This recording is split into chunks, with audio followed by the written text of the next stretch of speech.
হাই guys welcome golden real ব্লগাৰলৈ আকৌ আপোনালোকক স্বাগতম জনাইছোঁ। মই আজি আহিছোঁ এই নতুন বছৰৰ নতুন ফল এটালৈ। আপোনালোকে কোনে কোনে খাইছে, কোনে কোনে নাই খোৱা কমেণ্ট কৰিব, লাইক কৰিব, ছাবস্ক্ৰাইব কৰিব আৰু চেনেলটো আনলৈও ফৰৱাৰ্ড কৰিব বুলি আশা কৰিলোঁ। তো চাওক, আপোনালোকে দেখিব পাৰিছে ইয়াত পকা কঁঠাল উলিয়াই থকা হৈছে। নতুন বছৰৰ নতুন ফল, কাৰণ আমি খোৱা নাই এতিয়ালৈকে। আজি বৰ্তমান জাষ্ট ফাৰ্ষ্ট খাম। তো এয়া ওলাই আছে, চাওক এয়া পকা কঁঠাল। একদম বহুত মিঠা বুলি মই শুনিছোঁ, কিন্তু আজিলৈকে মই এই দাদাহঁতৰ ঘৰৰ কঁঠালখিনি খোৱা নাই। আজি প্ৰথম ফাৰ্ষ্টবাৰ খাম।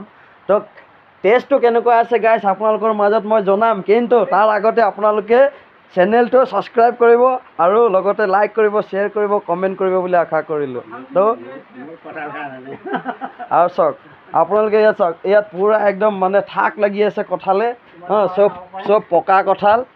আৰু গছতো আপোনালোকক মই সেইদিনাখনি দেখুৱাইছিলোঁ এবাৰ। তো গছতো মই দেখুৱাইছিলোঁ, সেয়া চাওক গছজোপাত ওলমি আছে, কিন্তু এতিয়া সেইখিনি ছিঙিবলৈ হোৱা নাই। তো ছিঙিবলৈ যেতিয়া হ'ব তেতিয়া আকৌ আপোনালোকক দেখুৱাম। তো বৰ্তমান এইয়া এতিয়া ছিঙি থোৱাখিনি পকি আছে। যদি আপোনালোকক কঁঠালৰ দৰকাৰ হয়, এই ভিডিঅ'টো চাই আপোনালোকে কণ্টেক্ট কৰিব পাৰে। মই কণ্টেক্ট নম্বৰটো মোৰ স্ক্ৰীণত দিয়া থাকিব আৰু আপোনালোকে লিংক কৰিব পাৰে। তো ধন্যবাদ। আশা থাকিল আপোনালোকে এই ভিডিঅ'টো চাই লাইক কৰিব, কমেণ্ট কৰিব বুলি।